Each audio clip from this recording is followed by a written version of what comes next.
qui essaie d'informer sur un très grave problème, et particulièrement vrai pour la France, parce que la France est le pays le plus nucléarisé du monde par habitant.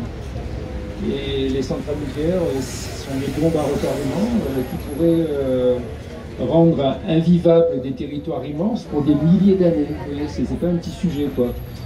Et bon, sans parler des bombes nucléaires, quoi, voilà. Donc, ce réseau sortir du nucléaire pense que aussi bien les centrales nucléaires que la dissuasion nucléaire sont une immense folie qui pourrait aboutir à détruire l'humanité. Vous voyez, donc c'est pas rien, quoi.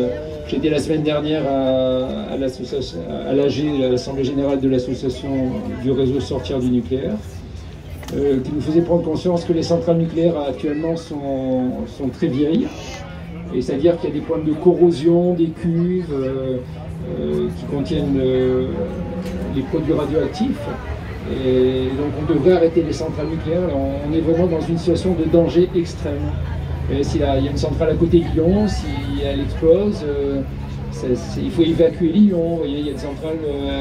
On n'a pas trop sur la Côte d'Azur de centrales nucléaires, on a de la chance, mais il y a des régions à côté de Paris, à côté de Lyon, il y a des centrales nucléaires où un accident grave de centrale nucléaire provoquerait l'évacuation de millions de personnes qui ne pourraient plus vivre pendant des milliers d'années. Vous voyez. Et donc, on nous fait croire que le nucléaire, c'est une technologie qui est complètement sûre.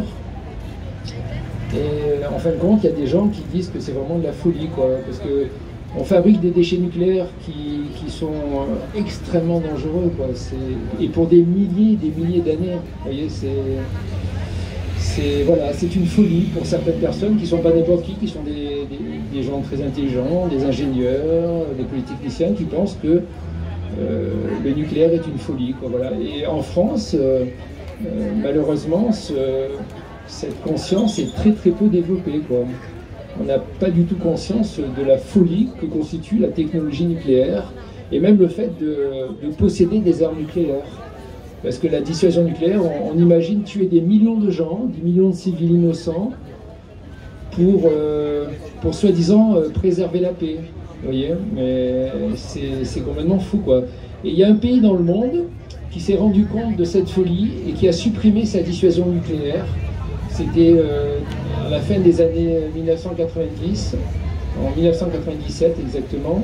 C'est l'Afrique du Sud. L'Afrique du Sud avait une dissuasion nucléaire et le président de l'époque a pris conscience que c'était de la folie, quoi. Et il a supprimé la dissuasion nucléaire.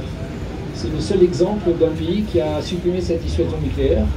Et je pense que, voilà, nous devrions suivre cet exemple. Et donc, il y a plusieurs prospectus sur mon stand qui font prendre conscience du danger du nucléaire, dont un qui est un peu plus spirituel, qui explique qu'il y a une... Bon là, je ne parle pas au nom du réseau sortir du nucléaire, c'est à mon nom. Qu'il y a une première humanité qui s'est détruite à cause du nucléaire. Et il y a des travaux d'archéologie un petit peu alternatifs qui sont pas très connus par l'archéologie officielle, qui montrent qu'il y a eu une civilisation sous la couche géologique des dinosaures. Et les dinosaures dont les os sont toujours radioactifs. Donc on peut imaginer que cette première civilisation qui existait avant l'ère des dinosaures s'est détruite à cause de la radioactivité, vous voyez. De centrales nucléaires peut-être qui ont... Voilà. Et donc que c'est pour ça qu'ensuite les dinosaures ont été mis sur Terre, parce que ce sont des animaux qui peuvent supporter la radioactivité. Preuve en est que leurs os sont toujours radioactifs, c'est-à-dire que c'est des animaux qui arrivaient à vivre dans un environnement radioactif. Et à la suite de ça, donc un plan aurait été élaboré par les mondes créateurs, parce que bon, moi je pense qu'on a été créé par des civilisations extraterrestres, et pour éviter un deuxième accident nucléaire. Voilà, donc je parle de ça sur un prospectus et sur ma page Facebook. Voilà, très bien. Merci de m'avoir écouté. Merci à vous, merci.